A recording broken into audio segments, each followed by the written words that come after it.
We begin on the Indonesian island of Java, where at least 13 people have been killed and dozens more injured in a volcanic eruption. Thousands have fled their homes, but hot clouds and smouldering debris caused by the eruption of Mount Semeru are making rescue efforts more difficult. Plunged into darkness in the middle of the afternoon. For thousands living in the shadow of Mount Semeru, this was the signal to flee. Aid workers rushed to help residents caught in the eruption, which left several trapped and dozens more injured. Some were taken to hospital suffering from severe burns.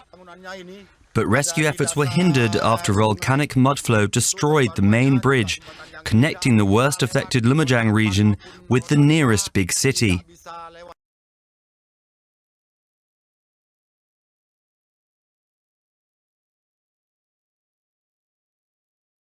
Coal mine close to the front line in eastern Ukraine. Mines such as this one have helped fuel industry in the Donbass region and across what was the Soviet Union for over a century. But Ukraine remains dependent on Russia to meet its energy needs, especially coal, which is vital for fueling Ukrainian power stations. In 2014, pro-Russia separatists seized control of the majority of the mines, further depleting Ukraine's access to coal.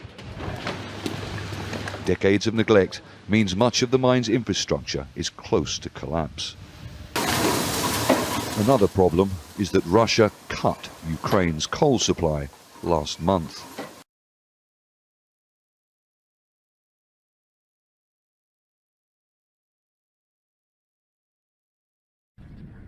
Suspected jihadists in Mali killed at least 30 civilians in an attack on a passenger vehicle in the volatile central town of Mapti, local officials said Saturday.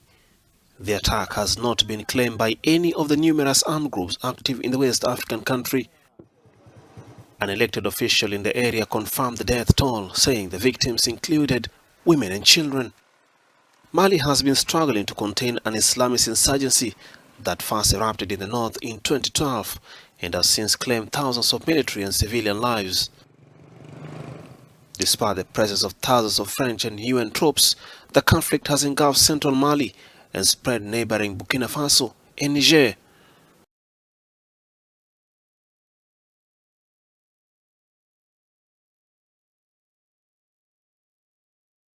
Starting Monday, South Korea will enact a new set of antivirus measures announced Friday to fight the latest surge in COVID-19 cases. For the next 4 weeks, private gatherings in the capital region will be limited to 6, down from the previous 10, while in other areas it'll go down from the current 12 to just 8. Gatherings can include only one person who's not vaccinated. For example, in a gathering of 6 people in Seoul, at least 5 must be fully vaccinated and the remaining 1 can either be vaccinated or not. This also means someone who's unvaccinated will be allowed in places like restaurants, cafes, and movie theaters if he or she goes alone. This rule will apply to most facilities after a grace period of 1 week, meaning it will be enforced from December 13th.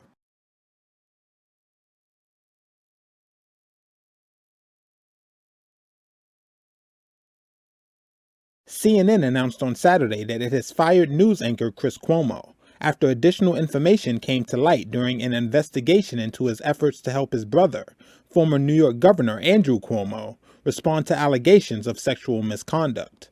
The cable news network released a statement saying in part, quote, "We retained a respected law firm to conduct the review and have terminated him effective immediately."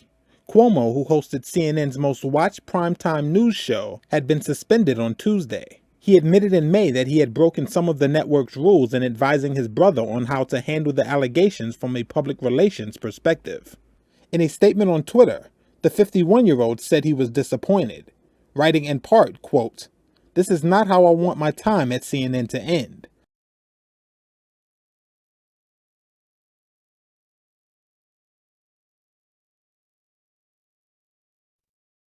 The charges themselves, 4 counts of involuntary manslaughter. nearly unprecedented. How unusual is it for parents to be charged for their child's school shooting? I'll say this is highly unusual. I would basically say that it does not happen Unusual because prosecutors will have to prove gross negligence, that the parents knew something bad was going to occur.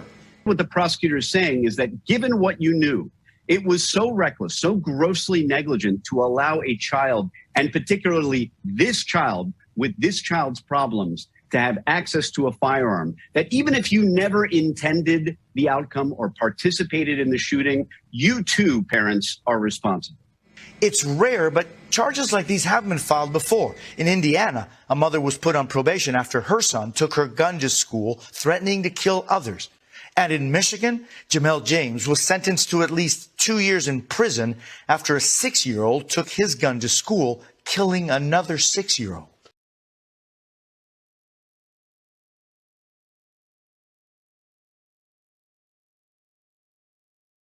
The United States, European Union and over a dozen other countries have slammed the Taliban over reports of targeted killings of former Afghan security forces personnel.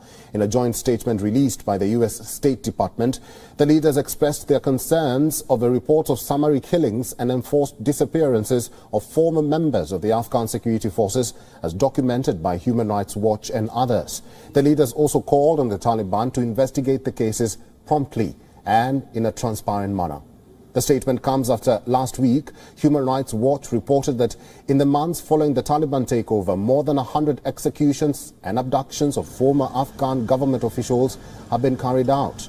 The report also highlighted the execution of 47 former members of the Afghan security forces who had surrendered to or were captured by the Taliban between 15th of August and 31st of October. Ever since the Taliban took over, there have been global apprehensions about the rights and lives of common Afghans. The West is closely monitoring all developments in the region.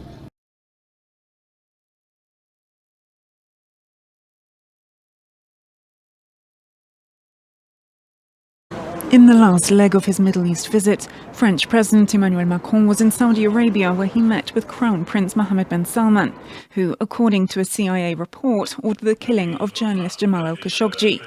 Macron alluded to the writer's fate, while avoiding all mention of his name. The president also announced that Paris and Riyadh will work together to open up the country and turn Saudi Arabia into a tourism hotspot, as well as work together to help Lebanon out of its ongoing political and economic crisis. On Friday, Macron visited the United Arab Emirates, where he signed a €14 billion arms deal, a move criticised by Human Rights Watch, who warned that the Emirates was involved in the Yemen conflict, which has left 5 million Yemenis facing famine.